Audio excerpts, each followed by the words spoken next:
So guys, nandito na naman tayo at eto, may pag-uusapan lang tayo about dito kay Attorney Ligutan. Napakahalaga nito guys sapagkat nitong mga nagdaang araw at panahon, talaga naman ang mga Bisaya ay lagi na lang nabibira at ang pangit ng image kasi nga dahil kay Inday Sayad. Tapos itong mga vloggers na mga Bisaya, wala naman talaga sa hulog, At ako'y nalulungkot nga kasi syempre ako naman hindi ako Bisaya, pero itinuturing ko ang sarili ko na Bisaya na rin because matagal nga ako sa Cebu at talagang minahal ko ang Cebu at nagustuhan ko.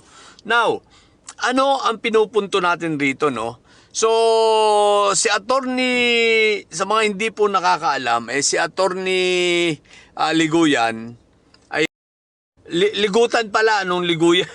Si Attorney Ligutan ay isang Bisaya po. Siya ay taga Cebu, anak ng Cebu, So dahil dito nawa mababago ang impresyon ng marami sa ating mga kababayan na hindi porke Bisaya ay may saltik.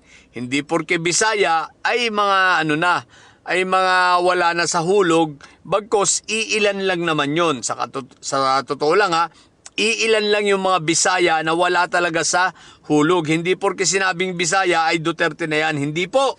Nagkakamali po tayo Ito, at buti na lang si Attorney Ligutan, kitang-kita nyo naman kung paano ang isang Bisaya ay pinasakit ang ulo, pinadugo ang ilong, pati tenga at mata ng isang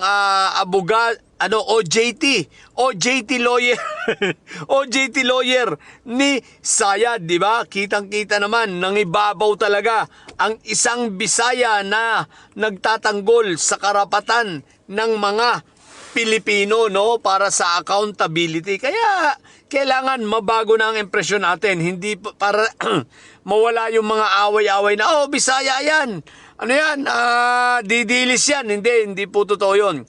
Tulad ng sinabi ko, hindi lahat ng nasa Bisaya ay didilis. Marami sa Bisaya at sa Mindanao ay ayaw na sa mga may Sayad Black dito sa mga Dutae. Lalo na sa Davao City mismo. Marami na ang ayaw dito sa Dutae. Kaya salamat kay Attorney Ligutan mababago ang persepsyon ng marami nating mga kababayan, lalo na yung mga Tagalog. Nasasabihin niya, hindi lahat ng Bisaya ay ay wala sa katinuan o mga bobo. So katulad ni Attorney Ligutan, kita nyo naman kung gaano siya ka-bright, talagang astig. Pwede na ito dapat to kung mga magdesisyon nitong tumakbong senador, ipapangampanya ko to. Ang galing Kita mo talaga ang galing niya, ang galing mag-deliver ng mga tanong, tsaka ang galing talaga niyang maghimay. Tapos hinimay niya pero nakasusog. 'Di ba? Corner na corner at wala talagang magagawa itong mga ni Sayad Itong mga alipores, itong mga abogado, ang tanging magagawa ni Sayad rito batuhin ang laptop.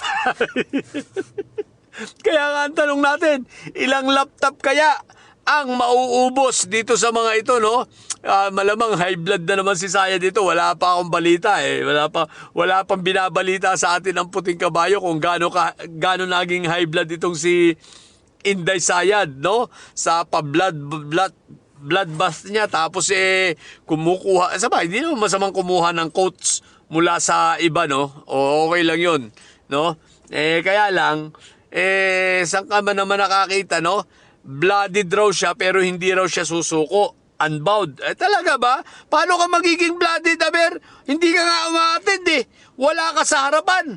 Ang duguan ka mo, ang duguan, hindi ikaw, ang duguan ay yung mga lawyers mo. Di ba? Ang dumudugo lang sa'yo utak. Saka iisip. Tsaka yung pagiging palum-palo mo lagi. So, kaya Inday Sayad, yung blooded, blood bath, tapos blooded raw siya. Paano ka naging duguan? Ang duguan na yun, yung mga abogado mong OJT. Bugbog kahapon. Bugbog kay Attorney Ligutan, okay? So yun guys tatandaan natin So kailangan, baka bekene man, mababago na ang impresyon natin sa mga Bisaya. Hindi po lahat ng Bisaya ay mga didilis at mga bobo at may sayad, no?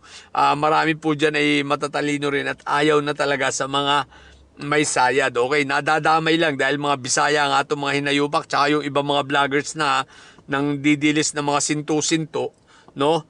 Wala sa hulog, mga Bisaya rin naman talaga. Pati yung mga nagrally. Kung mga nagrarally sa iba't ibang bansa, mga Bisaya na mga taga, most of them came from Davao City, no? But not from Cebu.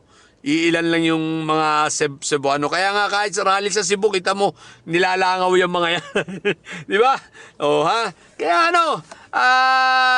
yun lang.